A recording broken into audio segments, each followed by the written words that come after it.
ठीक हो गया जी। अस्सलाम वालेकुम जी, वेलकम बैक करते हैं जी सारे दोस्तों को।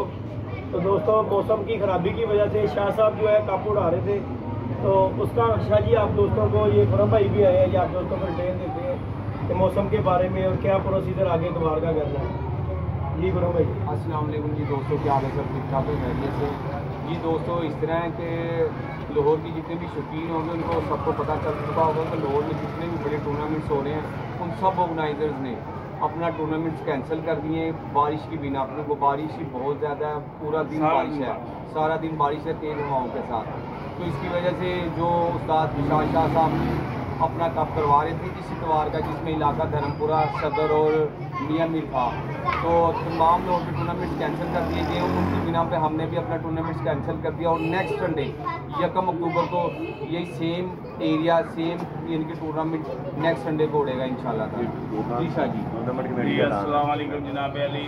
ਅਸੀਂ भी यार कोई कल्ले तो नहीं गए, ਅਸੀਂ लाहौर के नाल चल रहे हैं। जिस तरह लाहौर का फैसला साडा फैसला, ਅਸੀਂ ਤੇ दोनों भाई इकट्ठे हो के ते करन आए सी कोई हिसाब किताब के की करना किस तरह करना, तो पोस्ट पढ़ी है तो ਉਹਦੇ ਤੇ तमाम लाहौर के टूर्नामेंट जिन्ने भी ने वो सारे ਤੁਹਾਡੀ बेहतरी ਲਈ, क्योंकि पिछली वार भी खुंजा फिर गया 4-4 5-5 6-6 लोगों ने कबूतर नहीं आए, तो ਤੁਹਾਡੀ बेहतरी ਲਈ कि कबूतर ਜਿਹੜੇ ਐਵੇਂ नहीं बन जाता, बड़ी मुश्किल बनता है, तो उसको बचे बचाए रहन। ਇਸ ਲਈ ਅਸੀਂ ਜੋ ਲਾਹੌਰ ਦਾ फैसला किया, ਅਸੀਂ उस फैसले के तहत ਅਸੀਂ भी लाहौर के नाल ही उन्होंने सारे टूर्नामेंट कैंसल किए हैं। तो जनाब यह कैंसल होंगे कि मुड़के हो ही ना, लेकिन अगर अगली इतवार भी बारिश हो खुरम जी फिर की करना, फिर इंशाल्लाह यानी कि जो फिर नेक्स्ट सोचांगे नेक्स्ट संडे तक तो जे बारिश ना हुई तो फिर नेक्स्ट संडे इंशाल्लाह उड़ावांगे। जे बारिश हो गई तो फिर भी जिस तरह तुसीं सारे दोस्त भरावां दा मशवरा होएगा उस तरह कर लेंगे, उस मशवरे के नाल चलांगे इंशाल्लाह। बाजियां अपना मैटर है, बाजियां का कोई तलक नहीं, बाजियां का साडे नाल कोई तलक नहीं। ਅਸੀਂ ਤੇ ਹੈਗੇ ਨੇ ਜਿਹੜਾ ਸ਼ਾਨੀ के टूर्नामेंट उड़दा पिया जी विशाल शाह साहब दा यार है ਜਿਹੜਾ ਜੋ ਵੀ ਫੈਸਲਾ ਹੈਗਾ ਆਪਣਾ ਨਾ ਟੂਰਨਾਮੈਂਟ ਕਮੇਟੀ ਦੇ ਮੈਂਬਰ ਹੈਗੇ ਨੇ ਸਾਰੇ, ਠੀਕ ਹੈ, ਇਹਨਾਂ ਦਾ ਮੁਸ਼ਤਰਕਾ ਫੈਸਲਾ ਹੈਗਾ ਸੈयद ਬਰਾਦਰ ਦਾ, ਠੀਕ ਹੋ ਗਿਆ। ਅਸੀਂ ਚਾਹੁੰਦੇ ਕਿ ਯਾਰ ਜਿਹੜੇ ਕੋਈ ਲੋਕਾਂ ਦੇ ਬੱਚੇ ਨੇ ਨਾ ਆਪਣੇ ਜਿਹੜੇ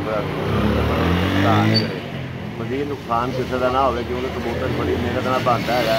तो इतवार में भी बारिश हैगी है, सारे दिन बारिश है। लाहौर के जिन्ने बड़े टूर्नामेंट है सारे कैंसल हो गए, तो इस बारे अपना शाह साहब ने अपना कैंसल करके नेक्स्ट यानी कि इतवार लाए,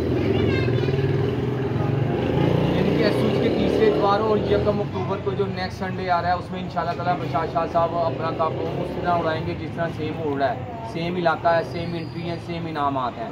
पर ये कि इस इतवार को लाहौर ने कैंसिल किए हैं, तो विशाल शाह साहब ने भी जो अपना टूर्नामेंट अनाउंस किया हुआ था वो कैंसिल कर दिया है और नेक्स्ट संडे पे इंशाल्लाह ताला रखी है, तो हम सब की बेहतरी के लिए, ठीक है ना। तो इंशाल्लाह ताला मुलाकात होगी, ठीक हो गया, ठीक है, अल्लाह हाफ़िज़। अल्लाह हाफ़िज़।